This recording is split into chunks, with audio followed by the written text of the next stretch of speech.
Good evening and welcome to NTD News. I'm Stefania Cox. Here are today's top stories. 2 chief patrol agents were in the hot seat today. Lawmakers asked them tough questions about the crisis at the southern border. A Pentagon general claims his command failed to detect 3 Chinese spy balloons during the Trump administration. Trump's former national security advisor asks how they detected them now. Lawmakers on both sides detail threats from the Chinese Communist Party. This as classified briefings are coming to Congress on the Chinese spy balloon. And activists entered the Oklahoma State Capitol on Monday. They were protesting 2 bills that would limit access to sex-changing surgery.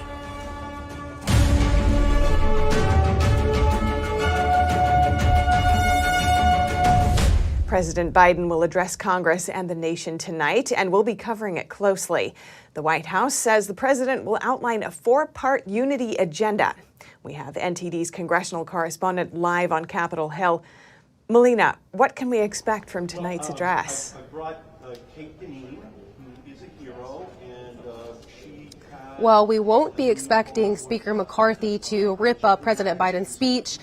We saw that during the 2020 address when former President Trump gave that address, and Pelosi, of course, ripped his speech up. McCarthy made a point today to say that he would not be doing this, saying that many people had been asking him about it. Now, Steph, this will be Biden's second State of the Union address, but his first address talking to a divided Congress with Republicans now in control of the House. And to that tune, the White House says that he will be addressing a number of areas where both parties can come together, laying out a 4-point unity plan. This is where he'll be talking about initiatives such as providing help for veterans, a newly emerging topic, a bipartisan topic, how to address big tech. Specifically, Biden plans to talk about initiatives to help the youth with mental health illnesses that are stemming from indulging in social media, the use of social media. So these are areas that will be received with bipartisan support, but where we can expect to see things addressed that are not so bipartisan is how Biden talks about the nation's recovery, the economic recovery coming out of the pandemic. Here's Republicans' counter argument that we heard from a few of them earlier today. Obviously, Joe Biden's going to be spinning this. He's going to say, oh, we have a great economy, recovering. Recovering from what, though? It's from the problems that the government created. What he's going to say is, look to the government. We're going to solve your problems. The problem is we should never turn to the government to solve the problems that the government created. One party believes that government is the solution. The other party realizes that limited government is what this nation has been founded on, and what our great hope is empowering people to be the most productive, to create jobs, to create opportunities that exist nowhere else in the world. We just went through the pandemic. It gave the government a great opportunity to seize control, to tell you when your business can be open or closed, how much you pay people, whether they come to work or not. That is a fascist state by definition. When a government can tell private industry what to do with no due process, that is alarming. You know, he was handed a recovering economy anyway. And in just the short months that the Biden administration has taken over, look at what they've done. I mean, we went on a spending spree like you haven't seen before. We're $31 trillion in debt. And that has caused inflation, in addition to the fact that we were energy independent, and now we're back to energy dependent again. I think he can stand up there and tout till the cows come home. The American people see what's going on. I mean, they feel it in their pocketbook. They see it in everything that they buy. You know, they also see things like the border still wide open. You know, what have we had? 4.5 million people come across that border, sit down just so that they can receive free benefits from our country. Now, the American people are sitting there watching that. They see it every night.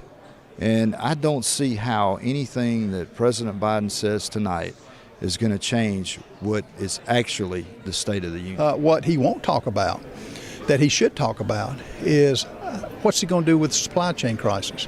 What's he going to do with foreign countries flying balloons over our country as China did? What's he going to do with immigration? When's he going to shut the border? When's he going to let us become energy independent? What does he like about Venezuelan oil and the 12 other countries that make up OPEC that are foreign countries that don't like us? What's he like about their oil more than America?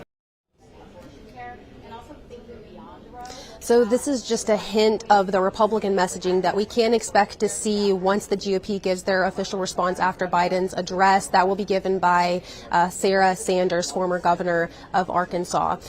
So overall, what we can expect to see from President Biden is a mix between highlighting his past accomplishments and sort of laying out a future blueprint for the next couple of years, or maybe even longer if he does decide to run again, which he has not yet made an official announcement for running for 2024. Although we will be listening for hints to see if he hints in that direction. So that's something we will be listening out for. Now, as far as who will be here, Republicans have brought various different guests. A few Republicans have brought many on the front lines of the border crisis, such as one Representative Michael Cloud from Texas brought a sheriff along with him. As far as Democrats, they've brought a number of them actually have brought victims of police shootings and school shootings to sort of highlight what they see as the need for police and gun reform. McCarthy, notably, Speaker McCarthy will be bringing Enes Kanter Freedom, an outspoken critic of the Chinese regime's human rights abuses. This is McCarthy's way of trying to highlight what he hopes is a bipartisan effort to address China over the next couple of years. So myself and our Capitol Report team will be providing special coverage of this address tonight. Tune in at 8 p.m. Eastern to see our key panelists break down issues facing our nation as well as lawmakers weighing in. Steph, back to you. Thanks, Melina. And earlier today, I spoke with the Heritage Foundation's counselor and spokesperson, Genevieve Wood, for her analysis of the State of the Union ahead of Biden's speech. Genevieve Wood, welcome to our show. Thanks so much for joining us. Good to be with you. Now, a big part of Biden's speech is expected to focus on the economy. Inflation is falling, and the most recent jobs numbers were better than expected. And the president will likely credit some of that to the Inflation Reduction Act. But a recent CBS poll shows that Americans still think the economy is bad, and a lot of economists have agreed with that. What's your take? Well, I think what most Americans are feeling, what you're seeing reflected in that poll, is that on average, they've got over $6,000 less of spending power than they did when Joe Biden came into office. So if that says a lot, right? It's not just seeing the price of gas go up and fluctuate or the price of eggs, whatever the grocery store prices are. It's overall, Americans have far less spending power than they did before. And so I know Joe Biden will talk a lot tonight about the most recent thing he thinks is wins, like the job numbers. But the reality is, more Americans are still not working than were working previous to him coming into office. The numbers we're seeing is because many Americans have decided just to give up and to stay home, whether it's to take paychecks from the government or just to not work at all. So everybody can use numbers the way they would like to make it look good. But the reality is Americans are feeling like the economy is not working for them. And immigration is another big topic that many Americans are tuning in to hear about tonight. In his last State of the Union, Biden said that he wanted to secure the border. Yesterday, he said Vice President Harris is doing a good job at it. What's your assessment of the work that's been done so far? I don't know how you can say Vice President Harris, who was put in charge of the border and who has never been to the southern border, can possibly be doing a good job. She hasn't shown up for work, basically. Look, we've had over 4 million illegal immigrants come into this country on Joe Biden's watch. Many Americans, not just in border states, are not only seeing the pictures on TV, they're seeing rising crime in their communities. And even more importantly, they're seeing and knowing of people who have either lost their lives or families that have been destroyed by the fentanyl crisis. That is coming across our border in droves. So it's not just illegal immigrants, it's the drug crisis, it's an increase in crime. And again, Americans know what's going on. You can spin it all you want from Washington, but people feel it, they see it, and they see the facts on the ground. And let's look at the Chinese spy balloon. Biden could say that shooting it down shows that the administration is tough on China. But critics say there are still lingering questions about the Biden family's alleged China connections. Based on some recent polls, Americans in general seem to disapprove of Biden's handling of China issues. What are your thoughts? Well, I think there's a poll that came out even today saying that the majority, over 60% of Americans, don't agree with the way he handled the China spy balloon. Look, he does not look strong on the world stage, whether it was at our disastrous leaving of Afghanistan. Now what you're seeing with the Chinese spy balloon, we look weak. And again, It doesn't matter what talking points come from the press secretary at the White House. Americans can see what's going on, and you see that reflected in polls and just a general sense. I mean, look, I think it was an NBC News poll earlier this week that said over 70% of Americans believe the country's on the wrong track. And that's a combination of what you're seeing on the international stage, the immigration problem, and what people are feeling with the economy. And Biden campaigned as a moderate on a promise to unite America. He just introduced a unity agenda ahead of his speech, which will focus on bipartisan issues such as ending cancer, supporting veterans. He signaled that he's willing to work with Speaker Kevin McCarthy on the debt ceiling. But just in the past year, he's attacked Trump supporters and Republicans in general in his speeches. What are your thoughts on that? And what should Biden do to unify the country? Well, I think Americans would like to see him be a uniter. They would like to find a cure for cancer. They would like to see the debt ceiling issue solved and our debt that we're passing on to future generations brought down. But the reality is I can't point to one speech where President Biden actually didn't malign those not in his party and supporters of former President Trump. So he's not used unifying language. And again, I think the only thing he's unified people on is that we're not on the right track. I mean, that 70% number is not made up of all Republicans. Last time I checked, 70% of Americans weren't Republicans. So he's got a big problem with independents and even some people in his own party who don't want to see him run again. And it's because they don't believe the country's headed in the right direction. And finally, is there anything else that you think our viewers should know heading into the State of the Union address tonight? Well, I would encourage them not to just take what they hear for granted. As we know from this White House, for example, earlier this week, they said things like, well, this Chinese spy balloon, those things happened on President Trump's watch. But they have yet now been able to back up that accusation. So I would listen for what he says, but then I would make sure to check out networks like yours. I would encourage them to go to heritage.org at the Heritage Foundation, where we're going to be fact checking all night the statements being made by the president. Great. Thank you so much. Genevieve Wood, counselor and spokesperson at the Heritage Foundation. Really appreciate your time. Thank you. And next, with Republicans in the majority of the House, one of the first issues they're looking at is the crisis at the southern border. A chief patrol agent testified today that the situation at the border is overwhelming. NTD's Jason Perry has that story. Jay Johnson, the Secretary of Homeland Security under President Obama, once said that 1,000 apprehensions per day overwhelms the system. In 2019, he said, and I quote, "I cannot begin to imagine what 4,000 a day looks like." In one of the first major hearings of the year, the House Oversight Committee brought in 2 chief patrol agents to gather facts about the border crisis. Under the current situation, would it be possible for foreign intelligence assets to penetrate the United States' interior? All I can tell you is that it is a tremendous concern that anyone goes through the border undetected, but the reality is we know there are people that are getting by. Chief Patrol Agent Gloria Chavez said a border wall would help secure the border and allow agents to maximize their coverage elsewhere. Now, aside from that, a barrier is very useful because it also manages flow and it directs flow into other locations where we can more effectively make an interdiction and more effectively make an arrest. Chavez was also asked about former President Trump's Remain in Mexico policy, also known as Migrant Protection Protocols. It required asylum seekers to remain in Mexico to wait for their asylum hearing. During my time in El Paso, we had the Migrant Protection Protocols, and they were effective during the years that I was a chief in El Paso. So they were effective. It helped manage capacity at the facility. Under the Biden administration, migrants are now allowed to wait in America for their asylum hearing, which is usually scheduled about 4 years later. Some lawmakers at the hearing say the crisis at the border is because America needs immigration reform. There is a crisis at the border, but the crisis is not a criminal one. It's a humanitarian one.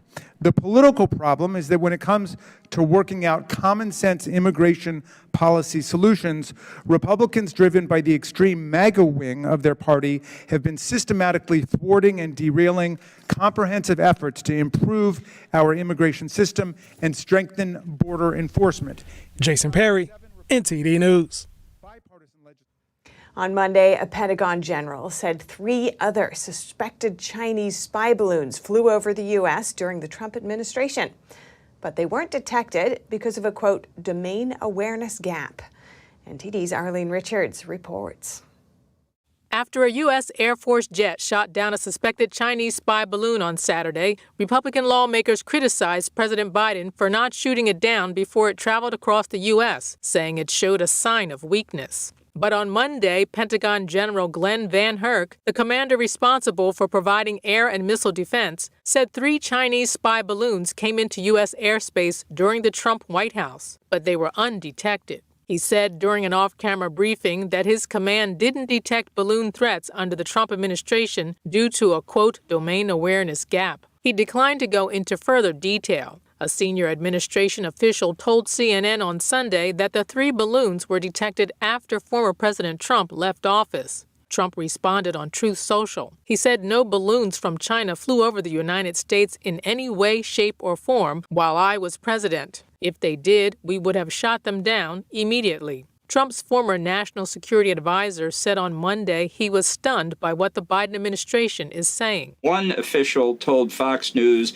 that the balloons went undetected, and then said 2 things can be true at once. This happened and it wasn't detected. Well, if it wasn't detected when it happened, how did we detect it more recently? Did the Biden administration invent a time machine? He said several Trump officials have said they didn't know anything about it. National Security Advisor Jake Sullivan said Biden told the intelligence community to increase efforts to detect Chinese spying. While Democrats and Republicans sparred over whose administration had a balloon first, the Chinese regime issued a veiled threat. Foreign Ministry spokesperson Mao Ning said on Tuesday that Beijing would resolutely safeguard its legitimate rights and interests over the downing of the balloon.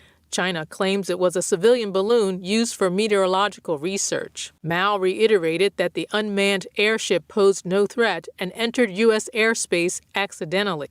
Arlene Richards, NTD News. Some rare bipartisanship. Lawmakers on both sides coming together today, sounding the alarm on threats posed by Beijing. This as classified briefings are scheduled on the Chinese spy balloon. NTD's Iris Tao has more. As the spy balloon incident draws scrutiny over Beijing, Congress today held 2 hearings, both focused on China. The first one on Beijing's threats to U.S. national defense. And Republicans and Democrats give the same stern warnings. China is the most challenging national security threat America has faced in 30 years. If we fail to acknowledge that and take immediate action to deter it, the next 30 years could be devastating for our nation. War with China is not inevitable. And the balloon drawing attention in another hearing, this one on China's economic threats. The actions of the Chinese Communist Party last week serve as a clarifying moment. China is not an ally or a strategic partner. The White House has been defending Biden's decision to hold off on grounding the balloon until it was over the Atlantic. But a Democratic lawmaker said this at one of the China hearings. I love the president, but this move, not to blow down that balloon, sends a powerful message to both our enemies and our friends, and they got us on this one. Both the Senate and the House are scheduled to get classified briefings on Thursday about the Chinese spy balloon. That briefing was going to be the Gang of 8, but lots of members wanted it. They were entitled to it. So I requested that it be expanded to the whole Senate, and the administration agreed. Schumer asked that the briefings will cover not just the balloon, but a wide range of issues, including China's surveillance capabilities, advanced weapon systems, and things that could allow either side to have an upper hand in the case of a conflict.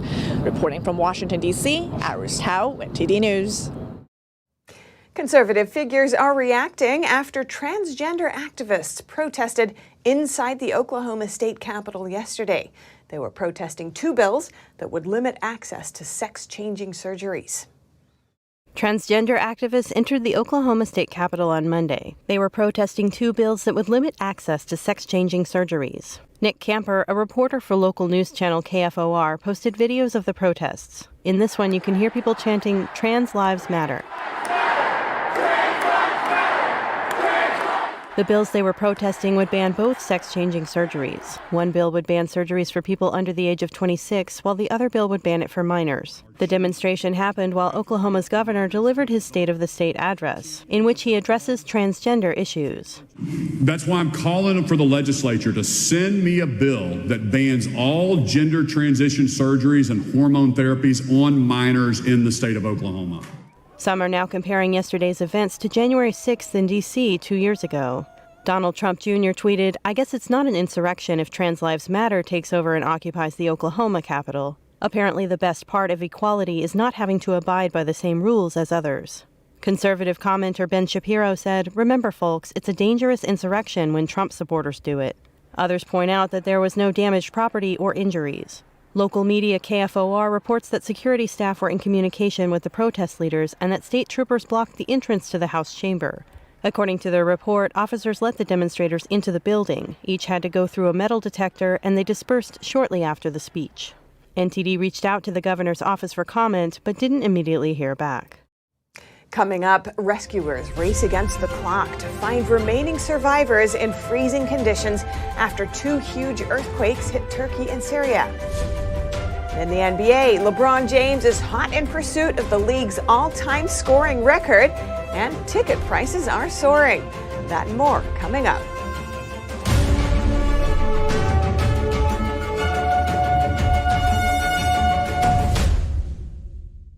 Shen Yun Creations, the streaming platform from Shen Yun, featuring world-class dance, past programs, and all original music.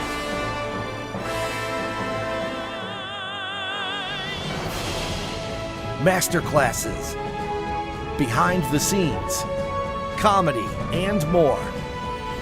Explore shenyuncreations.com.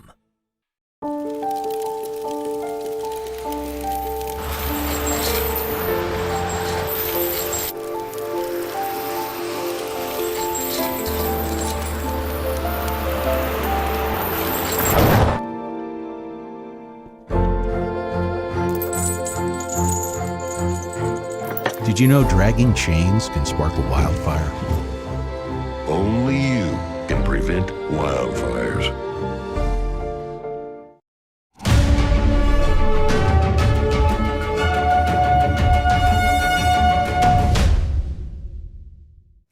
Turkey's president has declared a state of emergency in 10 provinces after the deadliest quake in over 20 years hit on Monday, followed by a second one just hours later.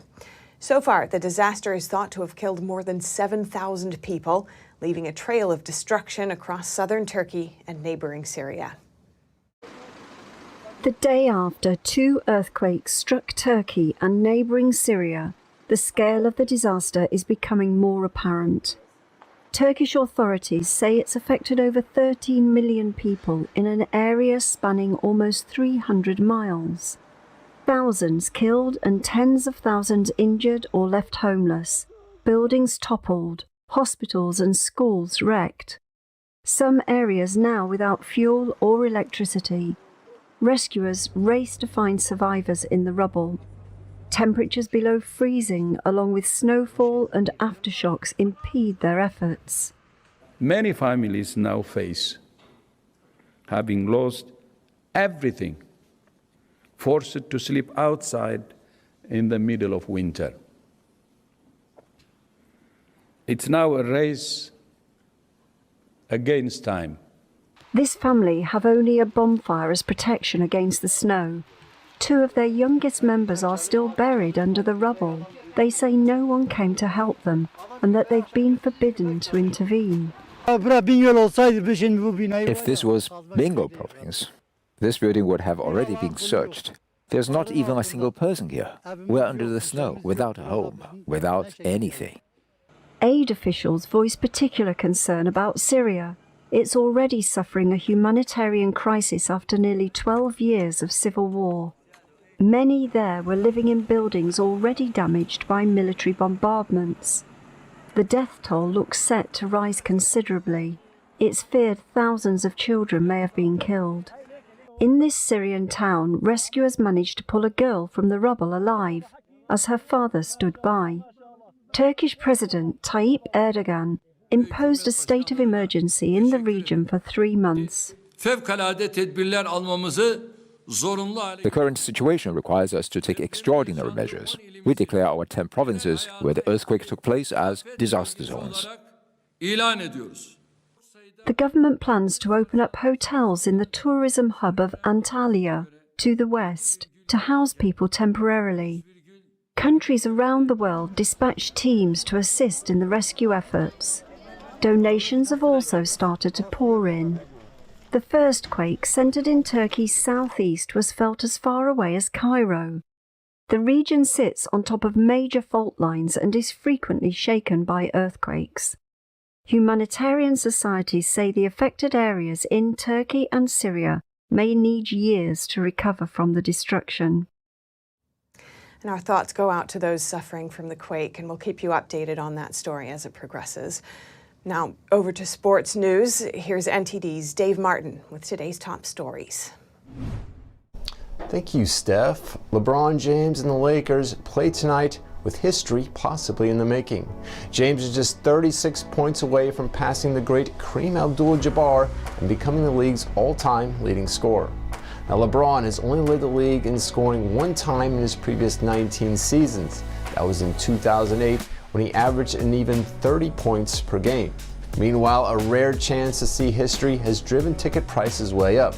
2 courtside seats for tonight's game in LA recently sold online for $24,000 a ticket. Other seats are on sale on Ticketmaster for a jaw-dropping $180,000 for a courtside pair, including fees. Now, should LeBron fall short tonight, the Lakers play at home again Thursday night against Kareem's first team, the Milwaukee Bucks, where the same pair of tickets are available for just over $240,000. And in the world of surfing, American surfer and former national champion Bethany Hamilton says she won't compete at future World Surf League events if they uphold their new policy on transgender athletes' participation. The policy requires males who identify as females to be at a certain testosterone level for at least 12 months before competing in the women's division. Hamilton, a Christian who lost her arm in a shark attack when she was 13, asked in an Instagram video, quote, "Is a hormone level an honest and accurate depiction that someone indeed is a male or female? Is it as simple as this?" Meanwhile, the WSL says the change was to align with Olympic guidelines. And for your sports viewing schedule tonight, the NBA has 6 games on tap. And besides LeBron and the Lakers in action, 2-time reigning MVP Nikola Jokic and the West-leading Denver Nuggets host the Minnesota Timberwolves. And finally, for you hockey fans, the NHL also has 6 games going on featuring the defending champion Colorado Avalanche playing at the Pittsburgh Penguins. And that's it for your sports news today. Steph, back to you. Thanks, Dave. And that's all for today's news. Thanks for tuning in. I'm Stefania Cox. Good night.